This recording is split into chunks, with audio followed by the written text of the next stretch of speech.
Hello everyone, I'm Brian. Today I'm reacting to Doctrine of Karma Part 3. Sanchita, Prarabdha, Kriyamana, Karma. I know I butchered it all, but if it made you guys laugh, that's fantastic. Hopefully we get to hear how he pronounces it so I can pronounce it correctly.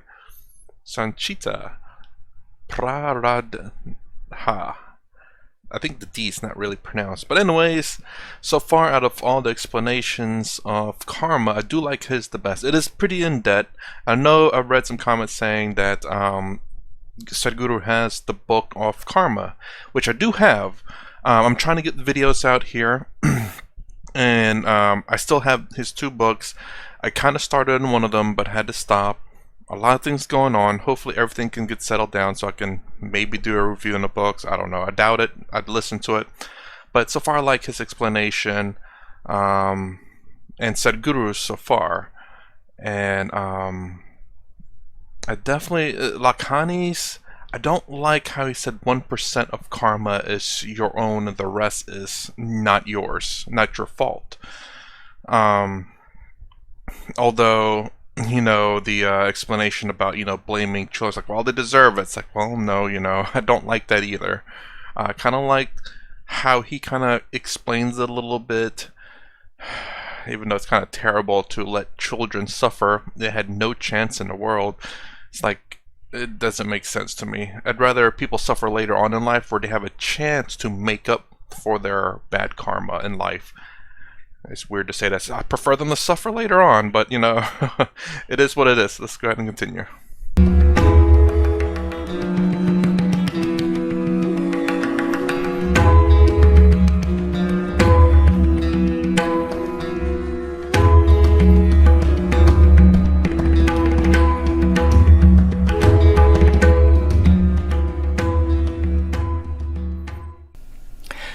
Welcome.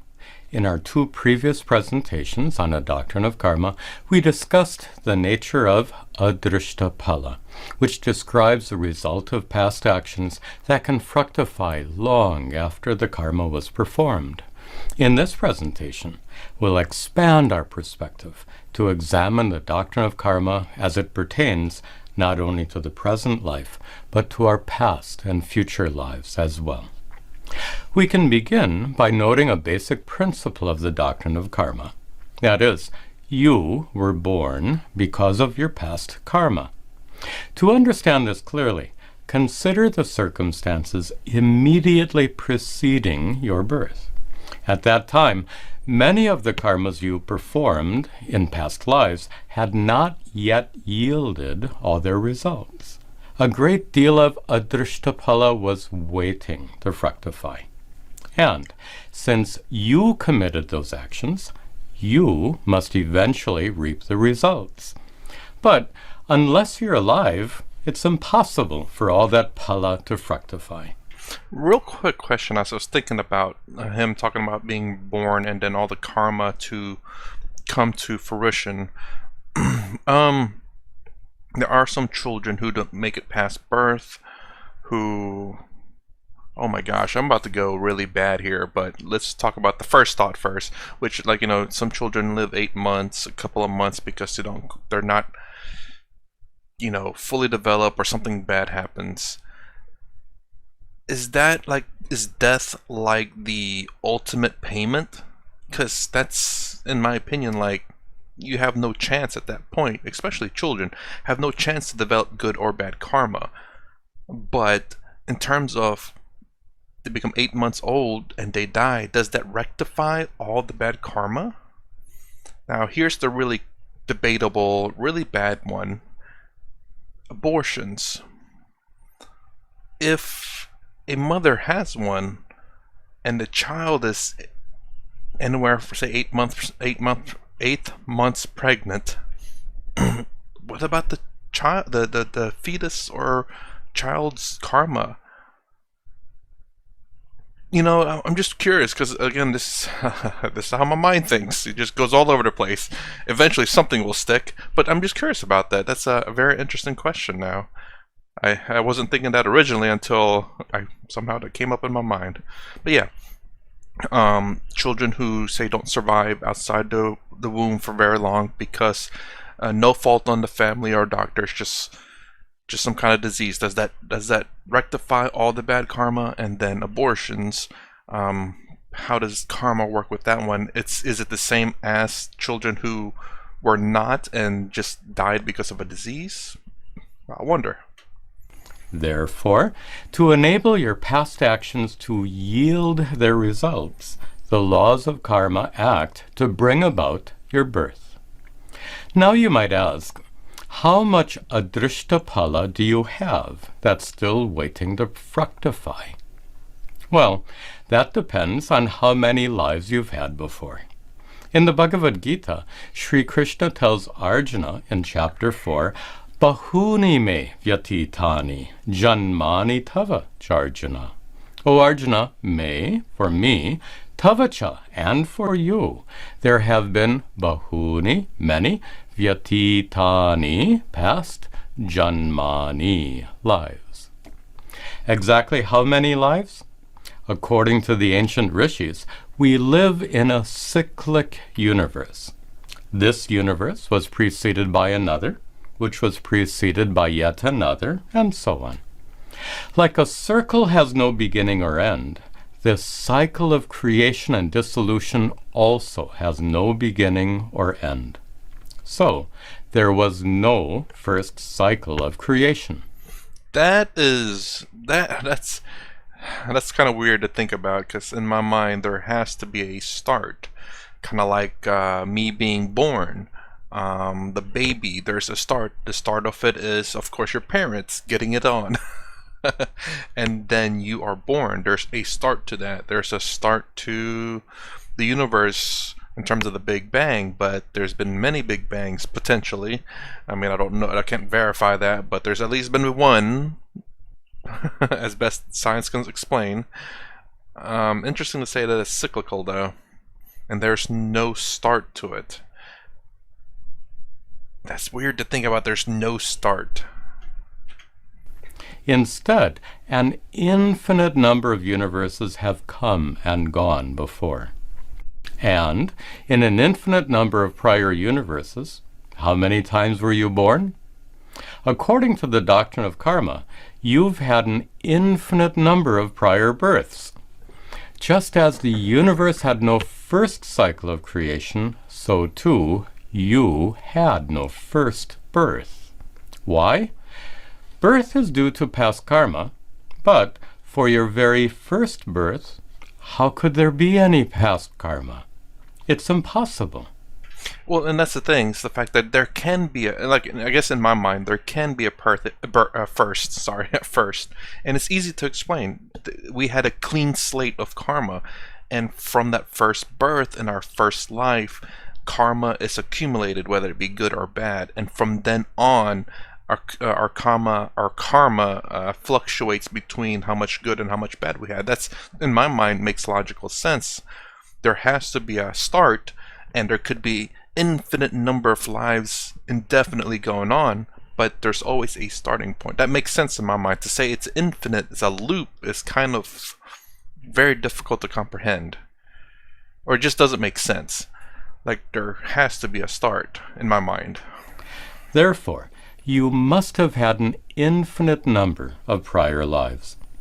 And in an infinite number of prior lives, you've certainly committed an infinite number of karmas. Each and every one of those karmas produced adrishtapala. As a result, over all your past lives, you've accumulated an infinite amount of adrishtapala, which is now waiting to fructify. The good news is that you've accumulated an infinite amount of punya, which will bring happiness to you in this and in future lives. The bad news is that you've also accumulated an infinite amount of papa, which will bring suffering to you in this and future lives. Now, we seem to have a problem.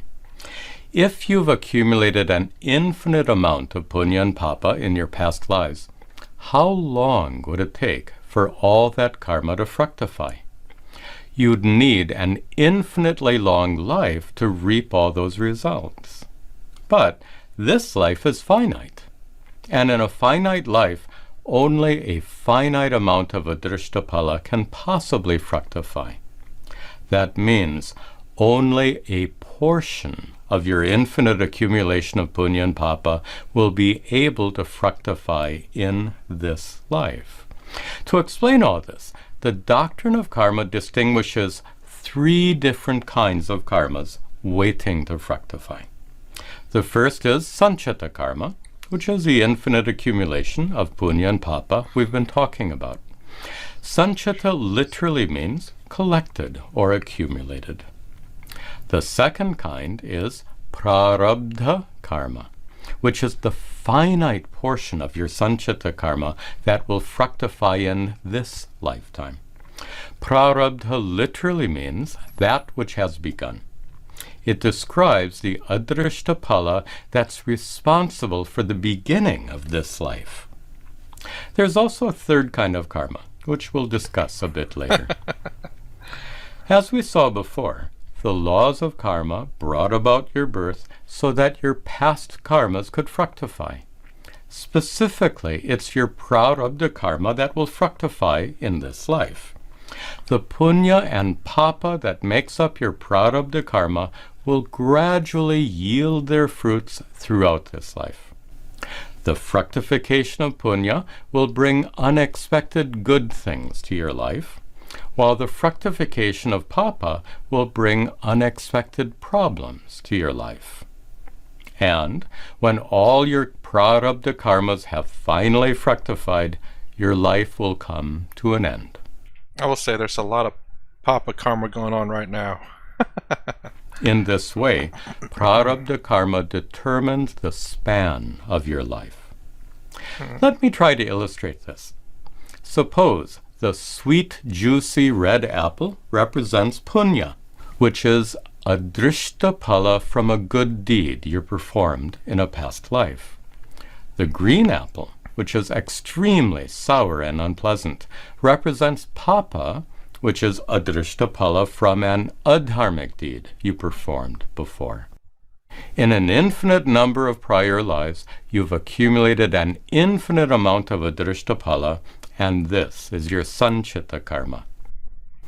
From your Sanchita karma, a finite amount of prarabdha karma comes forth and produces your birth.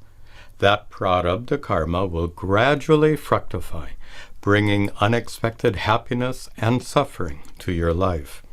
And when that prarabdha is exhausted, your life comes to an end. Then a new batch of prarabdha will come forth and bring about another life. Then, when that gets exhausted, yet another birth will take place, and so on. Some people are born with enough prarabdha karma to require 90 years or more for it to fructify. But I'm assuming also as you're living this life, you're also generating red and green apples. Others are born with less prarabdha karma, resulting in correspondingly shorter lifetimes. Infant mortality can be explained in this way. Oh, wow. Okay. So basically, living only 8 months, I guess he hasn't explained like how much of the green apple is consumed through living only like 8 months of your life. Now, let's consider the particular punya and papa that makes up your prarabdha karma. More punya will bring more happiness to your life, while more papa will bring more suffering.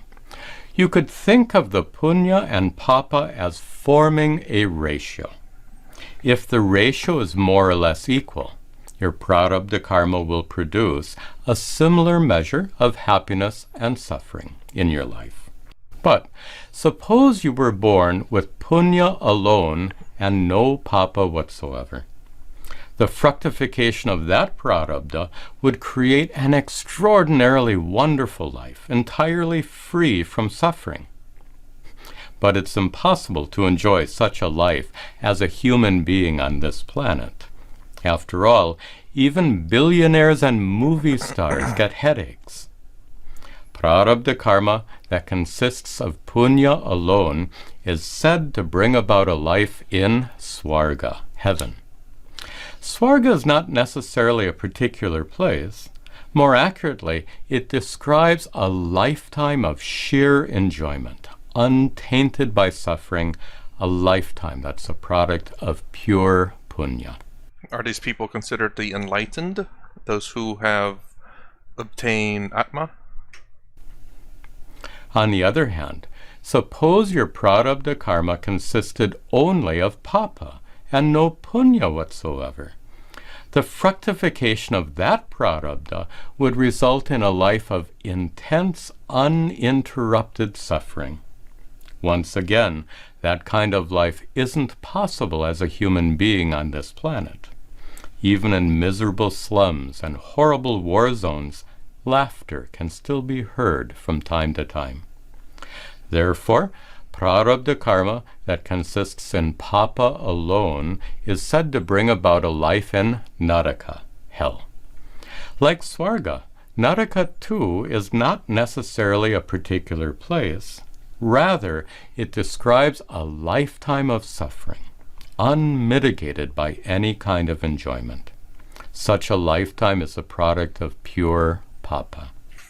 For some odd reason, this just reminded me, I think there's a person, I think I remember watching on YouTube, a person's skin, I forget what was, there's something wrong with the skin where it doesn't cling well, and he's constantly having to, like, cover his skin so it doesn't suffer pain. So it's basically almost like it's always in constant pain.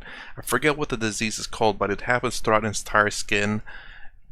Oh my.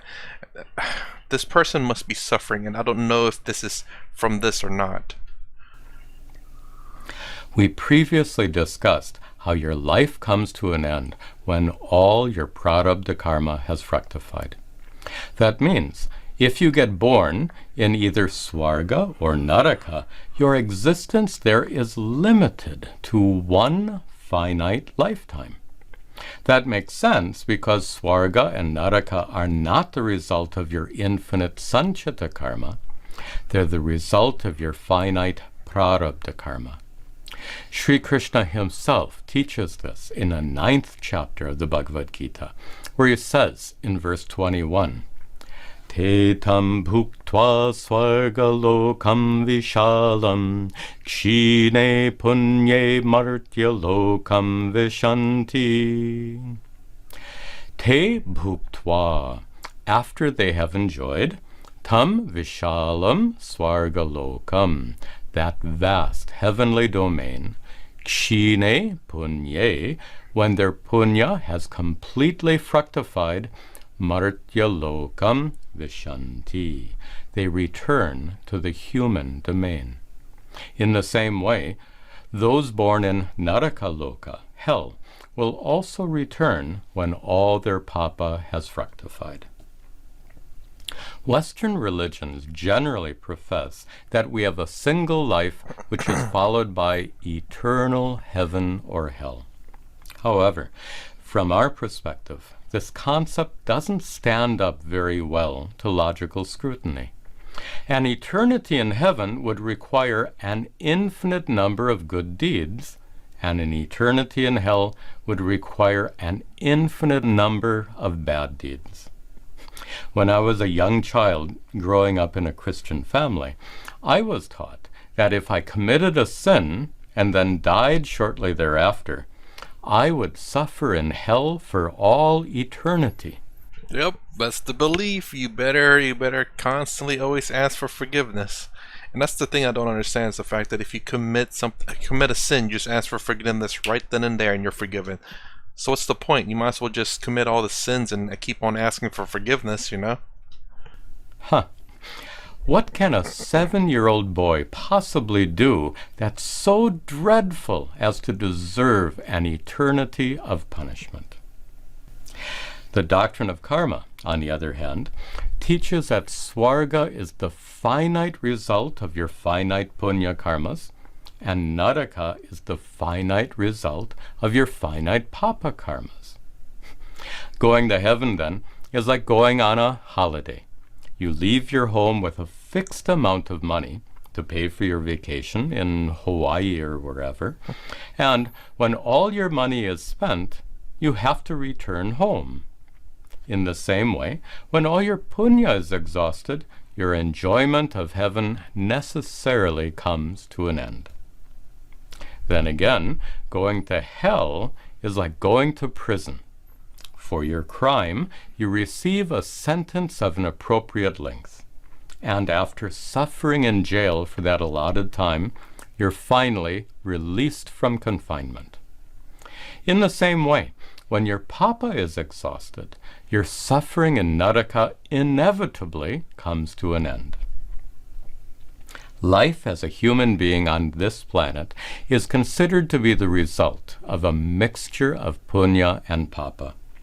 For most people, that mixture is presumed to be about 50-50, resulting in an equal measure of happiness and suffering in this life. But that ratio is subject to being changed, leading to either more happiness or more suffering in this life. And this brings us to the third kind of karma. In addition to Sanchita karma and Prarabdha karma, there's a third kind called Kriyamana karma. It can also be referred to as agami karma. Kriyamana means that which is being done now, at the present time. It refers to the so-called good and bad deeds you perform in this life. These deeds are better known as punya karma and papa karma. When you commit papa karmas, some of the adrishtapala produced will add to your sanchita karma and eventually cause suffering in future lives.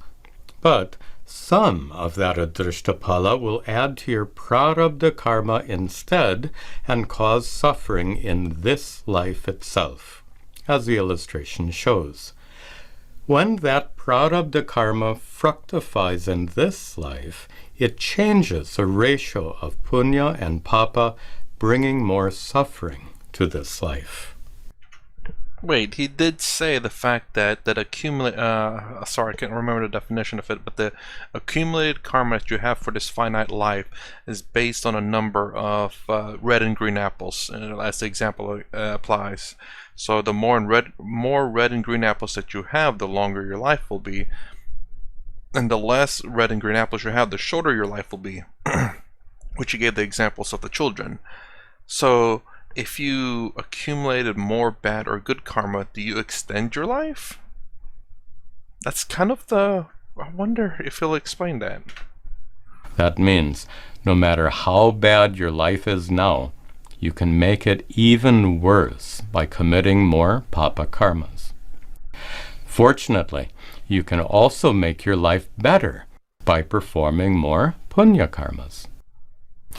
Some of the adrishtapala they produce will add to your sanchita karma and eventually bring happiness to future lives. But some of that adrishtapala will add to your prarabdha instead and fructify in this life itself, bringing more happiness to this life. This is all somewhat complicated, so I'd like to share with you a diagram that clearly and concisely summarizes everything we've discussed so far. Okay, before it gets to that, so I'm wondering if maybe adding more red apples doesn't necessarily extend your life, but maybe the good things that are supposed to happen or the bad things that are supposed to happen in your life gets magnified. So having more red apples doesn't mean longer life, longer happier life, but perhaps the same length of life, but maybe instead of winning the lottery and winning $100, because of all the good red apples that you have, now you've won $1 million. So it's not necessarily happiness, but the good things that happen to your life, instead of I guess the bad case scenario, instead of getting hit in the getting hit while you're driving in a car and your car being destroyed, the worst case would be you got hit and you end up, yeah. Or less worst case, which would be you'll be put in a hospital now. Not only that, they find out that it's your fault, so you have to pay for their car and you have to pay for your hospital bill. Your Sanchita karma is an infinite accumulation of punya and papa. From that Sanchita karma, the portion known as Prarabdha karma is responsible for bringing about a given birth.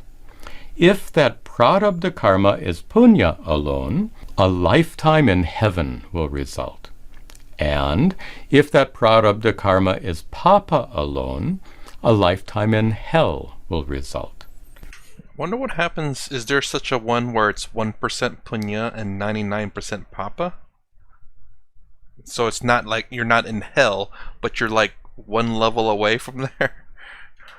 Similar amounts of punya and papa give rise to a human birth. Actions you do in this life result in Kriyamana karma. Some of this will add to your Sanchita karma and fructify in future lives. And some will add to your Prarabdha karma and fructify in this life itself. This changes the balance of punya and papa, resulting in more happiness or more suffering in your present life. After all your Prarabdha karmas have fructified, this life comes to an end. Then, a new batch of Prarabdha karmas give rise to your next birth. And when these Prarabdha karmas are exhausted, you are born again, and so on. Now, there's one final question to consider. Do the actions you perform in this life directly affect what happens in your next life? Not necessarily. This turns out to be a difficult question. When you die, any adrishtapala that has not yet fructified will merge with your infinite Sanchita karma. As a result of this, the actions performed in this life will affect your next life only indirectly by way of your Sanchita karma. But because the karmas you will have done in this life are so minute in comparison to your infinite Sanchita, few, if any, of those karmas are likely to be included in the next batch of Prarabdha, which will fructify in your next life. Okay, that was odd, because I did not think that if you had an punya or papa left, that it would go back into your Sanchita karma. I assume that if you're gonna die, say for some odd reason we can predict the future, and you live only 20 years of your life. I thought that the second that you're born, your punya and papa karma will be worth 20 years. You'll have that amount in you. And then once you die, all the punya and papa for that life is gone. I did not think it to be where the punya and papa karma that's given to you at birth is 200 years worth. And then if you die at 40 or 60 or at 100, then whatever's left over gets put back in the batch. My original thought was the fact that you are born with a finite number of punya and papa karma. And once those are done, you die, basically, essentially. And none of it returns because they're all exhausted already. That's what I thought. I did not think about it going back. So I'm wondering if that's still true. I wonder if that's true now, that you are born with an exact number of punya and papa karma, and once they're exhausted you die, or are you born with 200 years worth of punya and or say 1,000 years of a punya and papa karma, just because who knows how long humans will live in the future.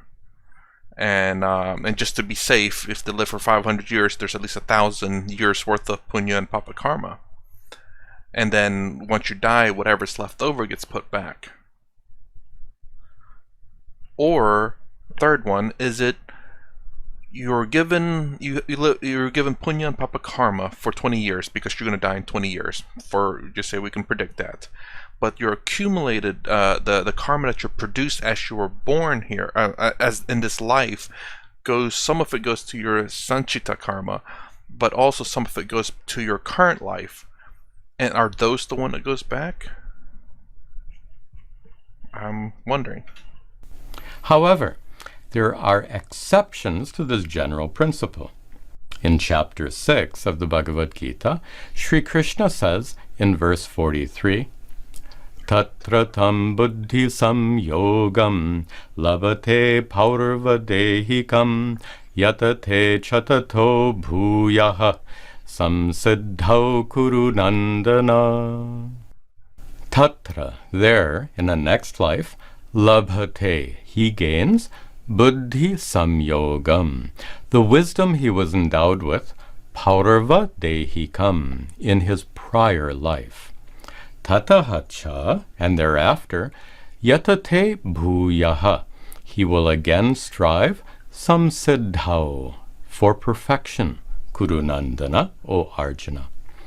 Here, Sri Krishna describes what happens to those who exert tremendous effort to gain moksha, liberation, but unfortunately fail to live long enough to reach that lofty goal.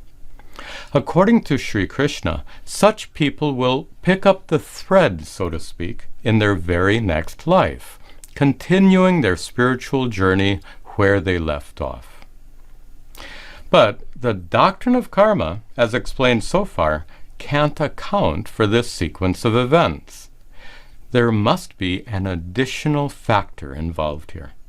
And that additional factor is called Purva Janma Samskara. A samskara, a deep impression formed in the Purva Janma, prior life. The performance of extremely intense actions is said to leave a deep impression, a samskara, on the sukshma sharira, the subtle body. At death, the sukshma sharira, subtle body, together with this samskara, leaves one physical body and acquires a new one. Even though the nature of the new body is determined by Prarabdha karma, the sukshma sharira that dwells within it can possess a samskara, a predisposition from the immediately preceding life. Some people believe this explains the phenomenon of child prodigies, like Mozart, who traveled around Europe giving stunning piano concerts at the age of 7. And I think it's the person that created a music called Fart. This also explains how a powerful inclination towards spiritual growth can persist from one life to the next. Now, Sorry. Samskara. I always thought that to be something bad. But apparently it's just, I guess the definition of it, at least from what I'm understanding from him, is a very, very powerful impression on yourself that gets reborn into your new body. It's like something, a really, perhaps a great skill, or just, could be rage, I suppose. It could be both good and bad, that transfers from one body to the next, and that you automatically have, that you don't have to learn? Before we conclude, it's really important to say that the doctrine of karma is not so precise and mathematical as this presentation might make it seem. Even though our discussion has been firmly based both on scripture and on teachings from the oral tradition, it is not at all possible to predict or calculate what will happen at any point in time due to the fructification of adrishtapala. As we saw before, adrishtapala can't be observed or scientifically studied, so the specific nature of adrishtapala is ultimately unknowable. Fortunately, the general nature of adrishtapala can be understood. And this general understanding can help us explain why bad things happen to good people. It can help us cope better when tragedy raises its fearful head, and it can help us more gracefully accept situations in life that are beyond our control. I don't like to accept things that cannot be explained or cannot be scientifically proven. I don't know how to describe it. It's like almost like an excuse kinda, but at the same time I kind of understand in these circumstances. I don't like to accept too many, like, how to say, another example that I use that exact same logic in is to say laws. We have to have laws for a reason. Sometimes we have to make exceptions to laws because of certain circumstances, but I don't want too many exceptions. And the same logic follows in terms of things that you believe in. You must be able to logically understand it. You cannot have too many illogical reasonings as to why you believe in something. Otherwise, your entire belief in something is illogical, becomes problematic, and it can become kind of like the extremes of religion or any kind of belief system. Even atheistic belief system where, they believe in maybe aliens or something like that. But too many illogical beliefs, in my opinion, is very problematic.